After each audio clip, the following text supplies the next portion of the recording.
मेरा देश खतरे में है। अभी हाल हाल का सूचना आप देखे होंगे, टीवी द्वारा सुने होंगे, देखे होंगे, न्यूज द्वारा, पेपर के द्वारा। बड़े कम ही दिनों में, सिर्फ 2 दिन के अंतर में परसों की बात हो, हमारे देश के करीब 76 लोग मार दिए गए। तो कहीं न कहीं से मेरे भारत देश में गद्दार पड़े हुए हैं। देश गुलाम रहल तब ना रहला, आज भी गद्दार हुए जो खाते हैं हिंदुस्तान का और साले गाते हैं पाकिस्तान का। तो हमारे ही आपके बीच में कुछ ऐसे लोग भरे हुए हैं। खैर मैं उधर जाना नहीं चाहती, जय राजनीतिक मंच रही है और बिंदु बावरी सच्चाई कहने से कभी कतराती नहीं है। भूमिका के अंदर भाव हो।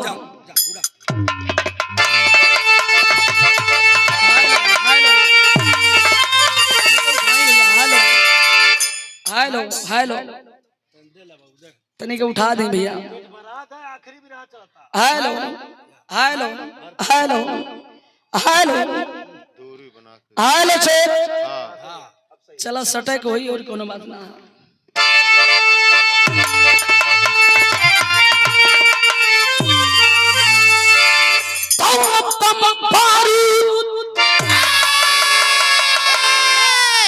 अरे बम बारूद गर्जन लगी गोलियां, चीन हिम्मत को मेरे चुनौती दिए। हौसला था हिमालय चली टोलियां, सरहद पे सारे मुस्तैदी हुए। अरे हम है वतन, ये वतन है हमारा, तो मातृभूमि की रक्षा शपथ है हमारी। रक्त से लिख डालूंगा इतिहास को, कभी महेंद्र कहे क्या है तुम्हारी।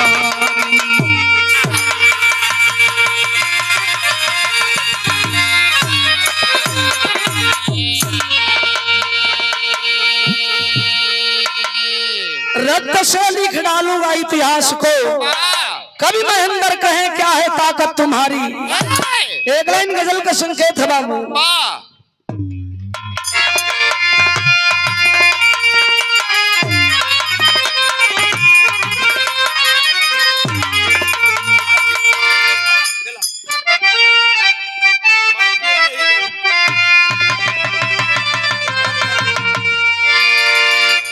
गजल कब हूँ स्वर्गीय रामदेव गुरु अपनी जवानी के आलम में गौला गा के दुनिया के छोड़ के चल गई। हाँ तो हम गा के जा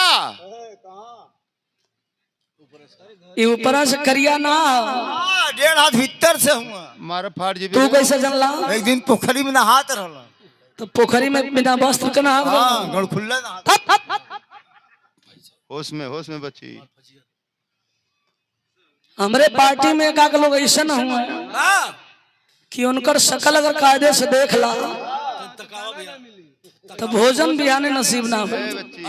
हिसाब से तनी और देखा ताकदा लोग तो के देख ले, फोटो खिंचा जाए तकला। हाँ कैमरा लेके चल लो। जब कैसेट का जमाना रहल, मदन भैया कैसेट गा के छोड़ पड़नी तो कर शूटिंग करावे के होए, तो शूटिंग करावे के समय इनकर मेकअप करावे के हुक है। बाबा आधा किलो पिसान लगा काहे बदे? अरे इनकुल गड्ढा मुने बदे हो। अरे तो के ना कहा था भैया, अरे तो है ना वो उनके कहते उनके और जौन तो के ना कहा था वो बड़का भैया कहा तो के ना कहा था भैया। तू काहे मारे खून से उठ के जात हुआ? तू तो महेंद्र भैया हुआ। महेंद्र भैया हुआ राजनीतिक मंच वाला हुआ। अब वही के चेहरा दिखाऊंगा। ये साउथ वाला है। ये 1.5 किलो वाला चना भाई का। गाजीपुर में जब हमन बिरहा गावल जाला अरे वाह, तो बहुत भट्ठा हो रहा। अरे वाह, अब भट्ठा पे देखबा तो अक्सर रांची जिला वाली कुल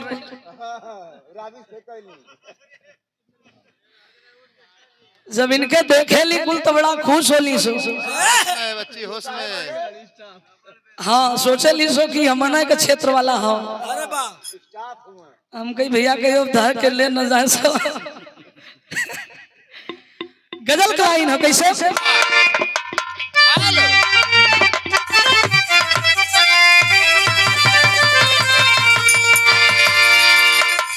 काबे में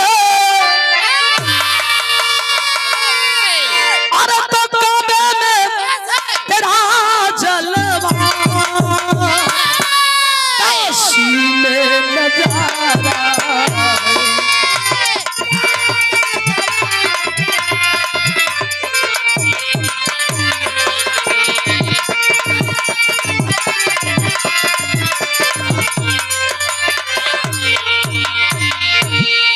अरे काबे में तेरा जलवा तो है काशी में नजारा है अरे वो भी हमें प्यारा है हमें भी तो प्यारा है।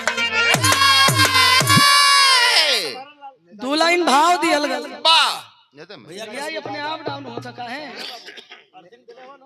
वोल्टेजवा डाउन मिला थका है आपके अरे 2-4 ठे लटिया बतवा दे मिस्टेक झूठे फालतू बना 15 मिनट नहीं नहीं लाइनिया फेंक देता कभी कभी ना तो वह धर छोड़ करे लगत बा तो ऐसा होकर बढ़ा के रखा पावरवा देखत रहिया हमेशा और जवन जरूरत हो गल हो लाइट का तो हाइलोजन 2-4 ठे अगर बंद उधर से हो जाई तो पावर मिले अरे सुते दे भैया 5 दिन सुती है आ जाता ही बारात मिलल बा वाह, आई हमें वाकई एहसास ना होत हो कि महुआओं का बारात इतना शांत। वाह, अरे महुआओं का वो माटी हो कोई जलवा नहीं है।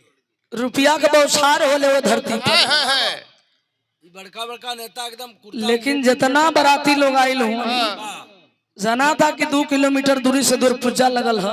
अरे कुल धंगाई गल हवा के ए मर्दवा का कहलो दंगाए गलो 45 रुपया के एक ठे चरपाई मिलतिया ओकर सूल करत हो सुसु थकान में हूँ लोग। खैर कोनो बात ना आप लोग सुन लें हमारे लिए बहुत बड़ा दौलत है।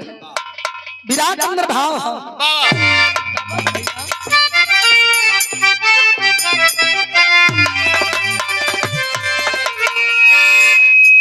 हेलो हारमोनियम वाला बढ़ा था 15 मिनट बनावा बढ़िया। हेलो हेलो एक जैसा शुरुआत में रखल नहीं होत रे करी ना काहे कि अब वोल्टेज डाउन होता हो शुरुआत में तो रहल सही। हेलो हेलो नाम न खराब हो बाबू। साउंड के दुनिया के आप बेताज बादशाह हैं और आपके मशीन पे अमन 1-2 बार ना कई बार चढ़ल है जा का कहले है जा तत गौले बजौले हैं जा और बिरहा के लिए वाकई आपकी मशीन बड़ा सराहनीय है। कोई जोड़ नहीं। कोई जोड़ नहीं है। नेताजी का ये बड़ा एक बात याद आ गल चाहत रहला कि जहाँ भी बिरहा हो तो मशीन भैया के लगे। नेताजी का कलर ना जब फोन के अंदर नेताजी कहाँ गईला बिरहा लिखाल तो नेताजी कहलन कि बिंदु बावरी जी ऐसन कलाकार आपके संगे हम करत हैं कि खाली रात भर तो के गाड़ी दी हैं। हम कली भैया हमरे नियर साधु गवैया और काहे खातिर गरिए हैं कहना तो वो दिन पता चली। बोली चला भैया रोज बिरहा गावल जाला एक आध दिन गरियो सुन ले जाइए कहाँ दिक्कत है। खैर अपने परिवार के हैं मजाक कर लेते हैं तो कलाकार है। कलाकार की कोई जाति कोई परिवार कोई धर्म कोई मजहब नहीं होता। कलाकार सबका है। वाह भाव किशन हो।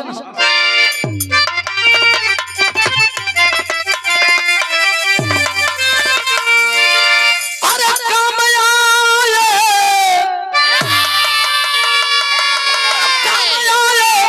अरे वतन जीवनी सरहद जवानी।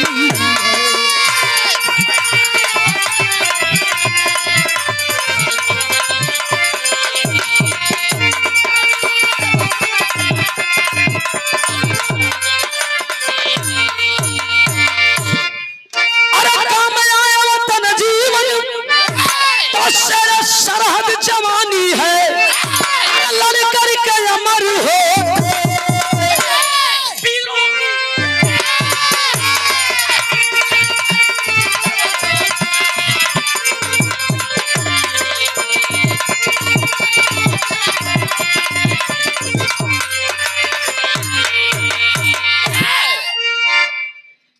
यही से कहानी का शुरुआत हो गई।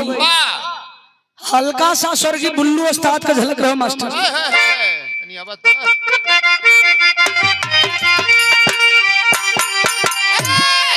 तार बिरा के सुनो जानता केवल खराब ठीक है भैया रहेदा।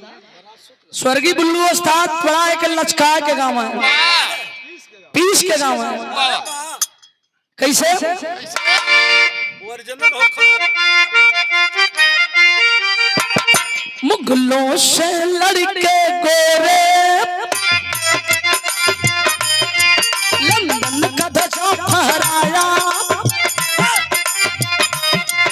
आ गया है समय अनोखा तब लंदन भी थर्राया।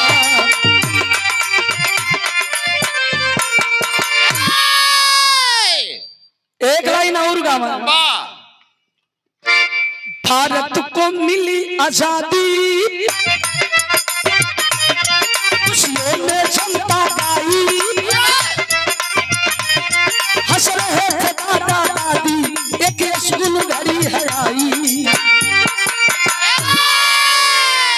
लेकिन यही के जब स्वर्गीय रामदेव गुरु का नंबर आवा तो हाथ में करताल उठा ले, कहाँ चाप दे कार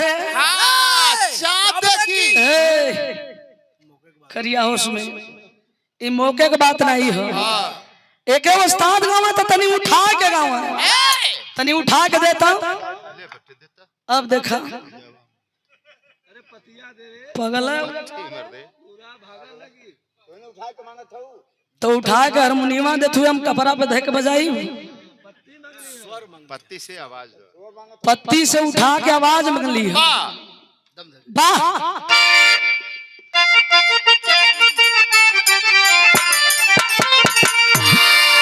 अरे सन 1962 में जब चीन हमें ललकारा, था चरवरी वीरों ने कफन सवारा, विश्वास का गर्दन काटा, कैसे आगे आया तुम्हें वतन हमारा, फूलों का बादल छाया, बिना जिला चमोली नदान में सोनी वाला, कलाला राजन हो गया है दीवाना मारिया।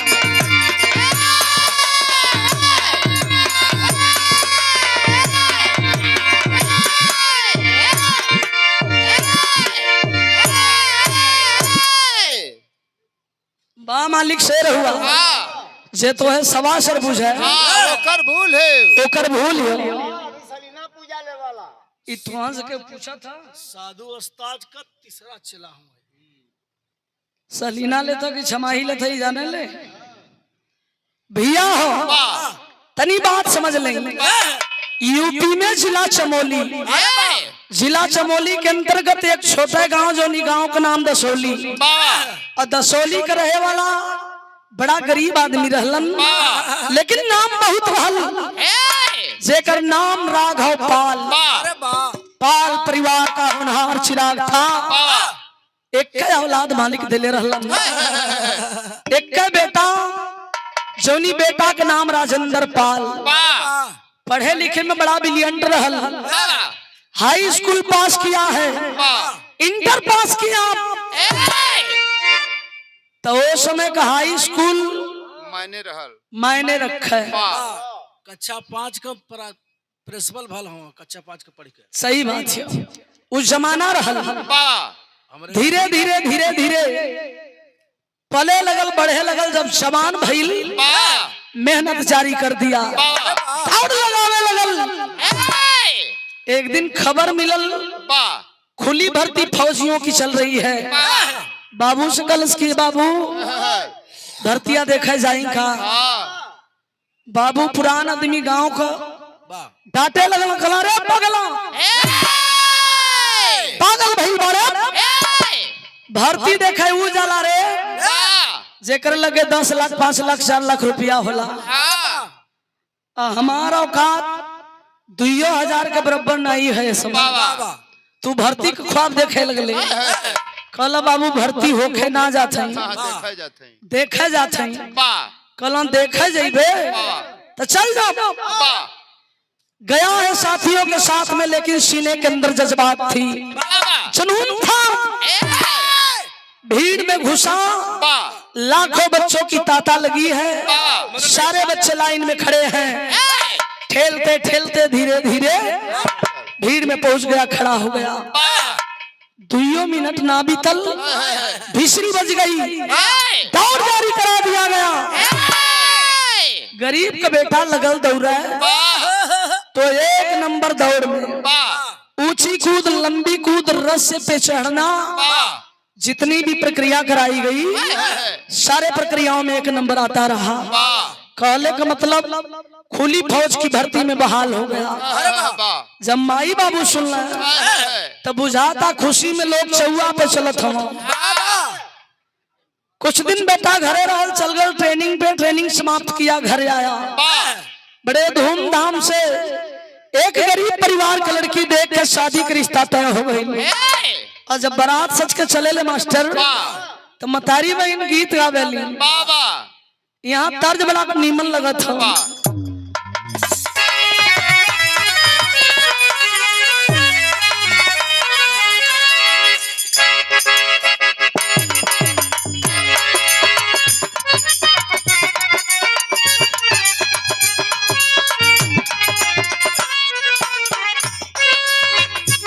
कौनो 10वीं लाल तोरे नियर मरद रहे, तू चल गल प्रदेश।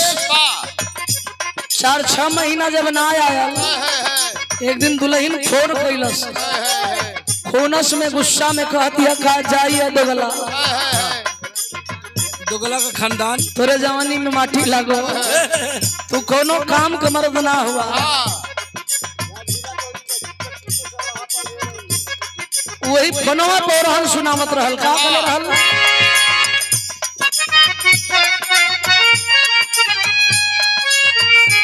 वाह वाह भैया। मन करे सिलवट तलोरा से,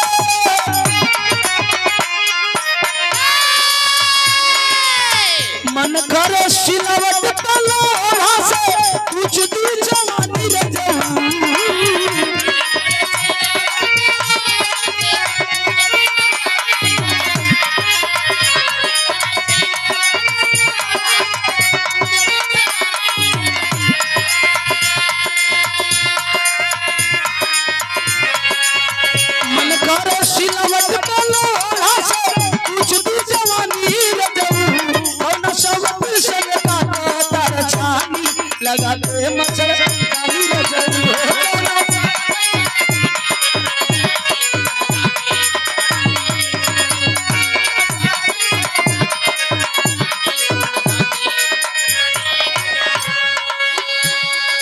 लेकिन विराह के अंदर भाव दिहल गई। ट्रेनिंग समाप्त किया, घर आया तो ट्रेनिंग करके आइले छुट्टी घर,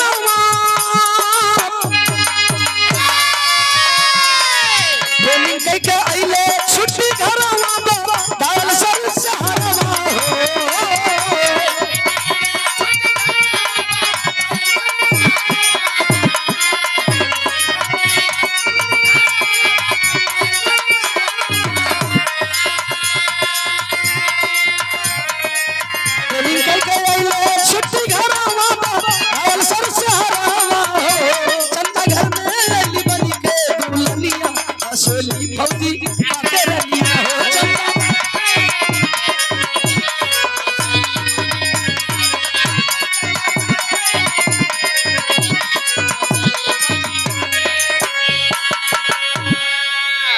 चंदा नाम के लड़की से शादी हो गई। वाह जिंदगी के बड़ा अनमोल रात लोग कहलन सुहाग रात।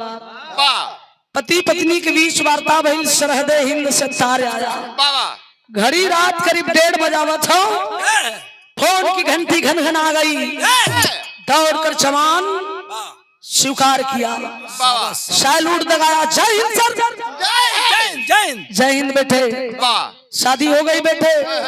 जी सर शादी हो गई। वाह छुट्टियां कैंसिल कर दो बेटे, वाह मेरा मुल्क खतरे में है। जवान सुना वर्दी का हसकसा, वाह दुल्हन आरती उतरली, ओहो तिलक लगौली, कली जा राजा जा। जिंदगी जवानी बनली हो, वाह अगर हमार सरहद सलामत रही, मौज मस्ती लेने का बड़ा मौका मिली। वाह फौजी जवान पहुंच गया सुबह होते होते रेजिमेंट में, वाह सैल्यूट लगाया, जय हिंद सर, जय हिंद। जय हिंद बेटे। आ गए बेटे? वाह जी सर मैं आ गया, लेकिन जानना चाहता हूँ छुट्टियां कैंसिल क्यों कराई गई? वाह कलम बेटे तेरे जैसे बहादुरों की जरूरत है। चीन के आतंकी मेरे भारत पे हमला बोलने वाले हैं, लैशुदा हथियारों से लैस होने लगा, बम बारूद गोलियों से। बटालियन तैयार किया, कहा कि सर हम तैयार हैं, बताइए हमें ड्यूटी देने जाना कहाँ है? साहब ड्यूटी का स्थान बड़ा चुन के बतावत हूँ, तर्ज उस्ताद वाली रगत मास्टर।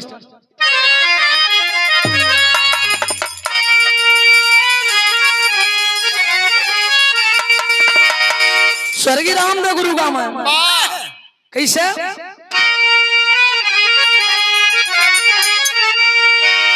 अरे उमरिया छोट गोरिया, अरे छोट गोरिया काहे रंगल बाड़ू लाल लाल गोरिया।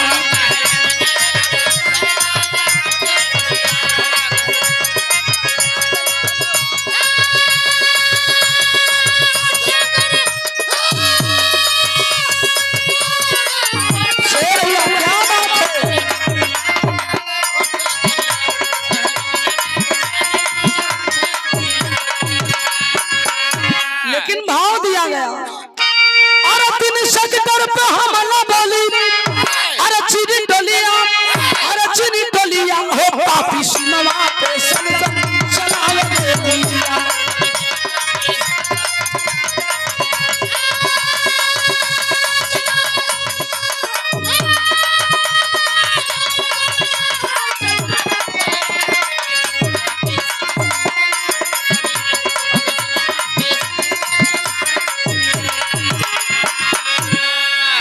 राजेंद्र बघेला था जाति के गणरिया, अरे दर्रा में फंस गई ले घेरलस अनहरिया।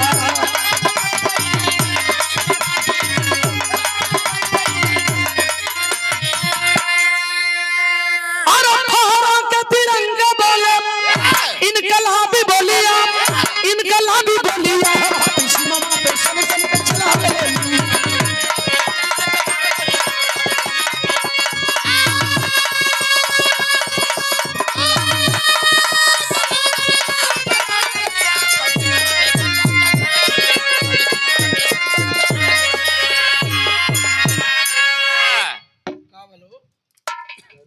छोड़ देता रहे भैया हो। सेक्टर नंबर 3 पे जवानों को लेकर पहुंचा है, आमने सामने से आतंकियों की टीम आती है, और जब गोली आई तर तर तर तर तर तर तर तर गोलियों से भैया बादिया घुस गई। लेकिन अब यहाँ की बात यहाँ छोड़ दे, जवान मोर्चा संभालने में कामयाब हुए, भाग खड़े हुए चीन के आतंकी। जवान हिम्मत नहीं हारे, सारे जवान वापस चले गए, लेकिन राजेंद्र पाल का दाहिना पैर जो दर्रे में फंसा ही रह गया। चीन के आतंकियों की नजर पड़ी है, जवान को उठा निकलवा करके ले जाकर चीन के कस्टडी में कैद कर दिए। विराह सुनने वाले भैया बाबू लोग, धीरे धीरे धीरे धीरे 9 महीना कुछ समय बीतल। चंदा की पहली मिलन जो हुई थी, पहली मिलन का निशानी पेट में पलत रहल। समय अनुसार एक ठे लड़का का जन्म भइल। जब जवान मेरे भारतीय सुने तो एक ऐलान कर दिए। कौन सी ऐलान? विरह से निभाव हो।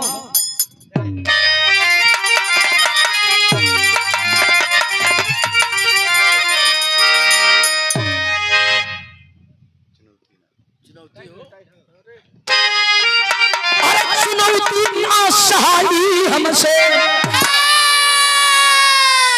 ए भैया चुनौती ना सहाई हमसे, 16 शेर समर में कस के चले बसंती। अरे बसंती, अरे बसंती।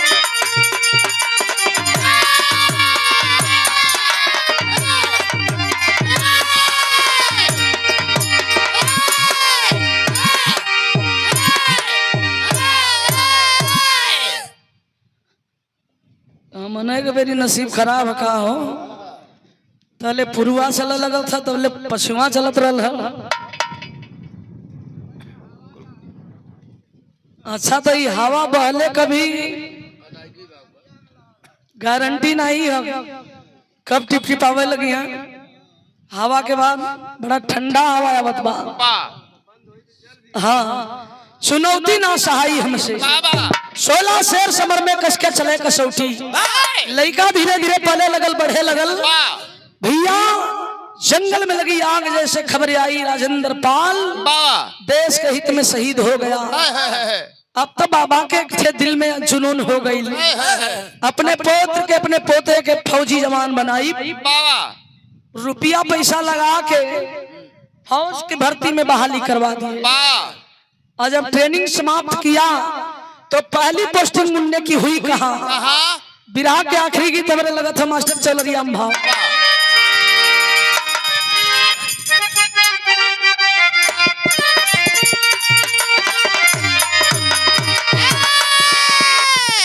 देखा हमारे उस्ताद लोग गाँव के, उस्ताद लोग गाँव कैसे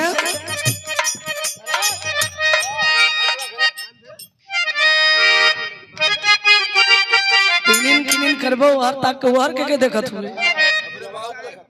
अपने बाबू को देखत। अरे बाबा हमें बुलावे पानी, बाबा हमें बुलावे पानी के बहानवा हो सजनवा, कैसे जाई दलनवा।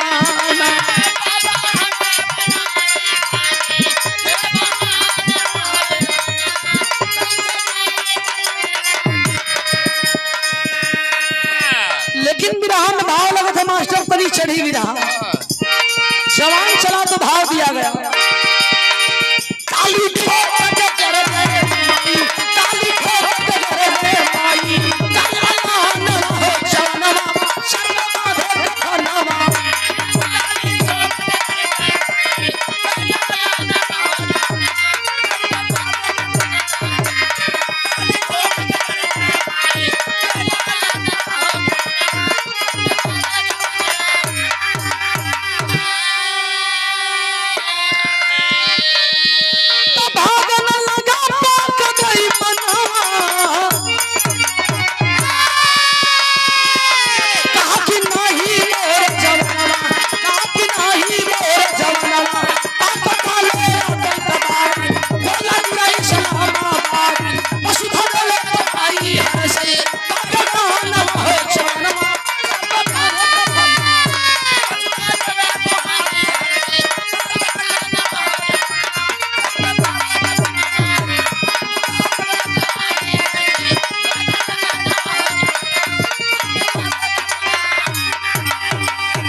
बॉर्डर पे पहुंचा रणजीत पाल, 16 आतंकियों को मार गिराया। पदोन्नति हुई, कर्नल का पद मिला। भैया बाबूजी लोग सन 2000 धीरे धीरे 14 आया है। आज जब सन 2014 का वक्त आई तो गाने का प्रमाण आले में भाव दिया गया। कैसे?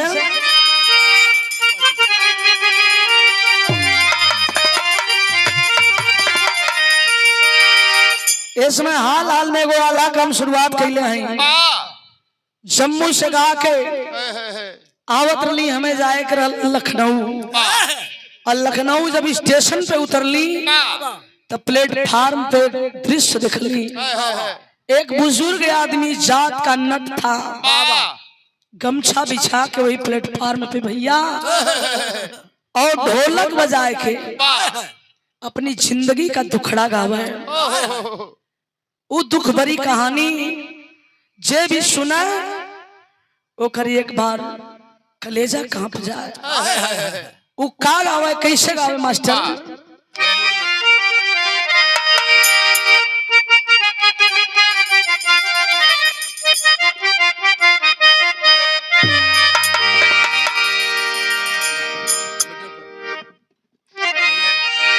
ये गावे और पूरा परिवारवा पंचो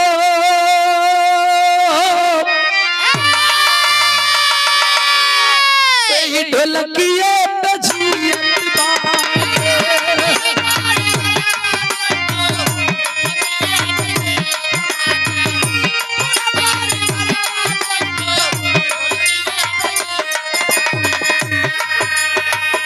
जिंदगी में दूसर नहीं कैली रोजगार।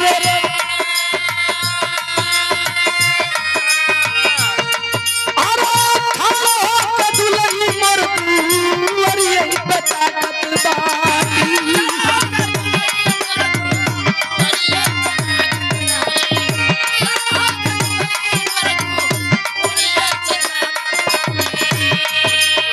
बचवा हमारे करेलन भोजन का इंतजार। अरे कथी ले दवा दुनो सुनिए नया कतबाते।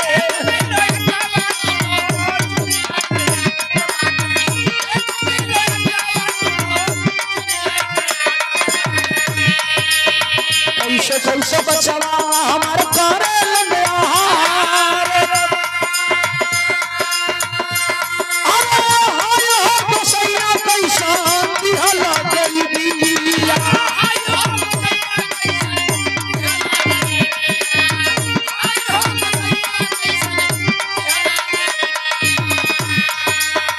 हाय हो विधाता ई का लिख दिहला लीला रे।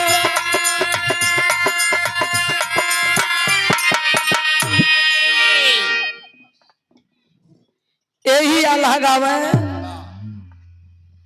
प्लेटफार्म पे जितने भी यात्री उतरे बाबू रुपया पैसा दे करके उस व्यक्ति का हौसला अफजाई करते थे। लेकिन यहाँ की बात यहाँ छोड़ दें। चल चली अब बिरहा के अंदर भाव कवि दिलन। हाँ, पाकिस्तान के उस धरती पर कराची जेल में जितने हमारे जवान कैद थे 150 मछुआरे और फौजियों को छुड़वाने की इजाजत मेरे देश के प्रधानमंत्री लिए। तब बाघा बॉर्डर का दृश्य कैसन हो, कैसे मास्टर?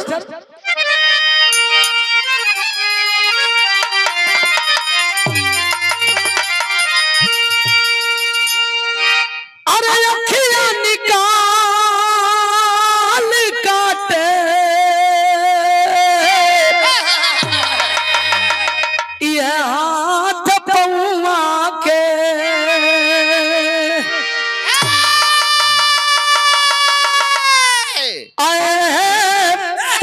सीबीआई दिहलस खबरिया सुना।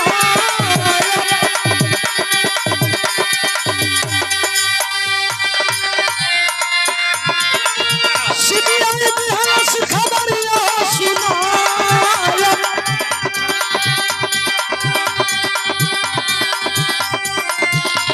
अरे कर्नल रणजीत बाघा बॉर्डर पर रहल। अरे बिना भैया के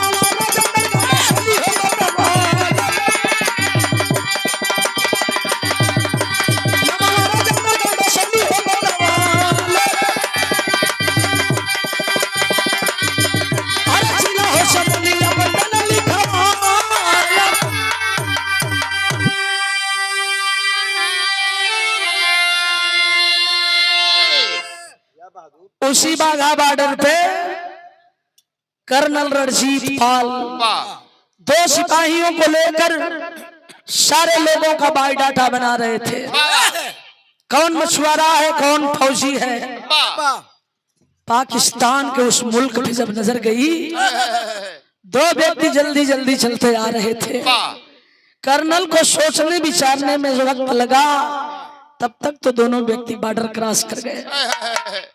अपने हिंदुस्तान के धरती पर जब कदम रखे, बॉर्डर के करीब आए तो सवाल कर दिए।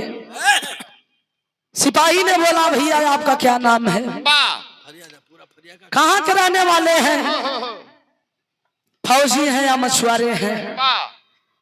उस व्यक्ति ने बताया कि है साहब, मेरा नाम है दिनेश विश्वकर्मा, मैं बहरियाबाद जिला गाजीपुर का रहने वाला हूँ। मैं एक मछुआरा था। उसी के कंधे पर हाथ रखकर एक बुजुर्ग आदमी आ रहा था, जिसकी दोनों आंखें नहीं थी।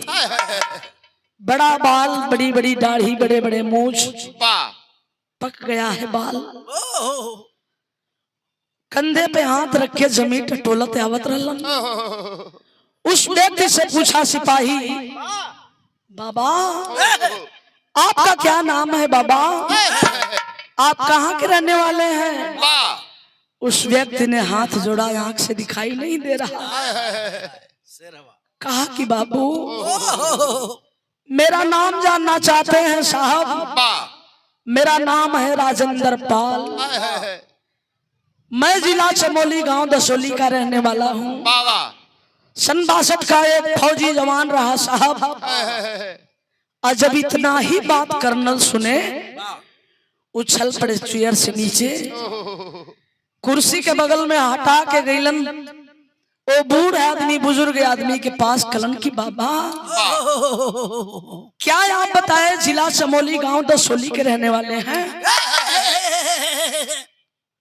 कल हाँ बाबू, यह सच हो। कला की बाबा अगर आप गांव दसोली के रहने वाले हैं तो एक बात सत्य बताएंगे, आपके पिता का नाम कहीं राघव पाल तो नहीं था बाबा। अंधा आदमी अचंभित हो गया।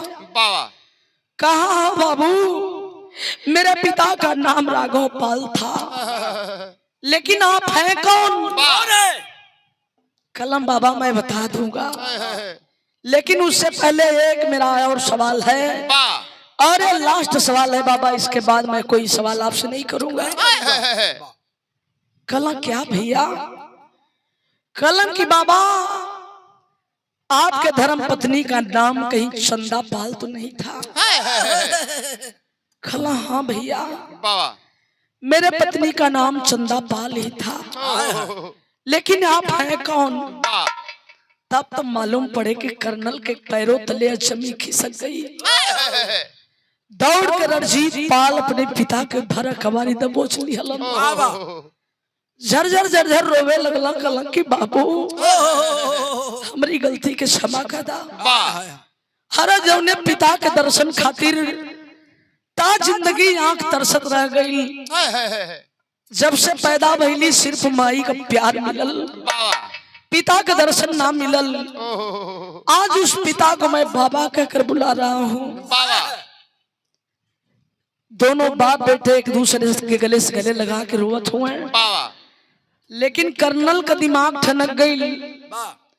सोचने लगा कि है बुजुर्ग आदमी, कहीं हो न हो अपनी बातों में हमें उलझा कर बरगला रहा है। कलाई पकड़ा, घसीटते हुए लेकर रेजिमेंट के अंदर गया। और जब रेजिमेंट में गया तो साहब बैठे थे। पूछ पड़ाया है सर, सन 62 का बायोडाटा निकालिए। क्या राजेंद्र नाम का फौजी जवान था। सन 62 का बायोडाटा निकाला गया तो वाकई यह सच्चाई था। राजेंद्र पाल नाम का जवान था, लेकिन मेरे देश की लड़ाई लगी हुई थी चीन से। उसी समय लापता हो गया। नौजवान की लाश मिली, न वर्दी मिली, न टोपी मिली, न ही हथियार मिला। इसलिए मजबूरन भारत देश से शहीद घोषित कर दिया गया। कर्नल से चल गल, आपके कौन है? कलर की हमारे पिता हैं। जितने दिनों तक लापता रहा फौजी जवान, जोड़कर भारत सरकार से तनख्वाह दी गई। आदेश दिए बड़े साहब कर्नल को, रणजीत पाल, क्या यह खुशखबरी अपनी माँ को देने नहीं जाओगे? कल अवश्य जाऊंगा साहब। एक सरकारी वाहन मिला, पिता को बिठाया, कहा कि हमें कोई सिपाहियों की जरूरत नहीं है, हम चले जाएंगे।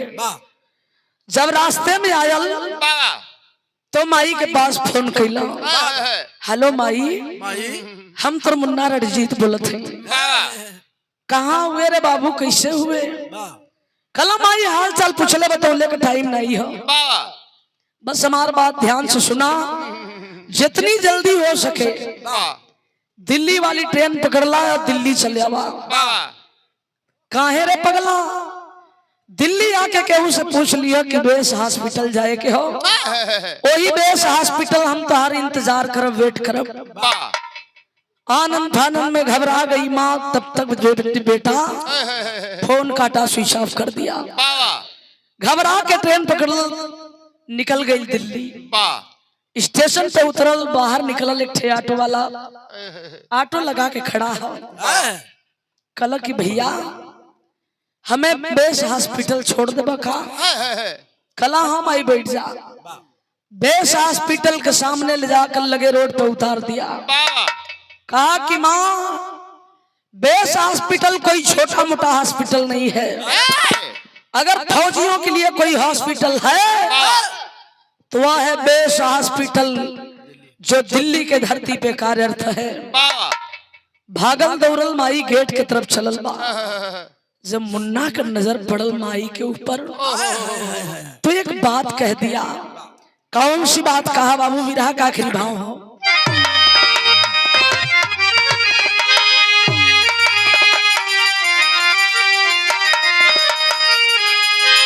अरे बड़ी दुख से पोसाली,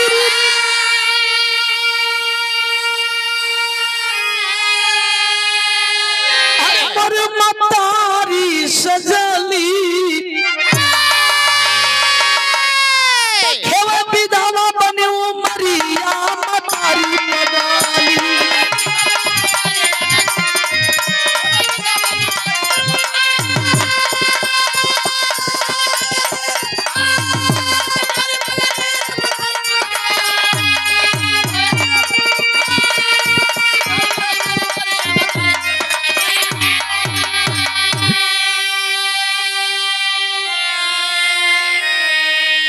उसी हॉस्पिटल में माँ करती क्या है? जब पति की दृश्य देखी, बड़े डॉक्टर के चैम्बर में गई, सारी बात हुई। और करती क्या है? बारे मेरे देश की नारी अपने पति के लिए क्या कर दी बाबू? बिरहाया तनी गजब भइल कैसे? अरे संधुरा का सती संदा देहलिया के नया नवा, कहे देखिला राजेंद्र अपन लाल ओ जहानावा।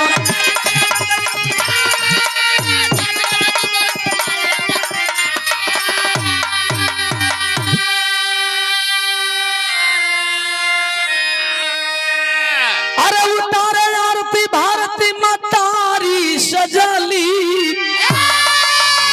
खेवे विधवा बनी उमरिया मतारी पगा।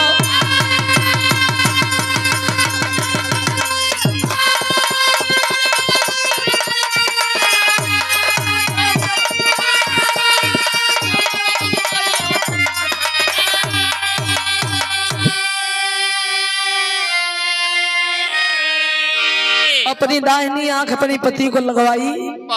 समय अनुसार छुट्टी मिली है। माँ पिता को लेकर गांव दसोली आए कर्नल, पुनः अपनी ड्यूटी ज्वाइन कर लिए। और ये कोई कापोल काल्पनिक बातें नहीं है। मेरे घर भी फौज के जवान हैं, जो भी हाल हाल में उसी कर्नल के पद से रिटायर होकर के हमारे जेठ जी घर आए हैं, जो कंधे से कंधा मिलाकर चलने का काम करते थे। तो विराम रा विराम की ओर चला भाव है।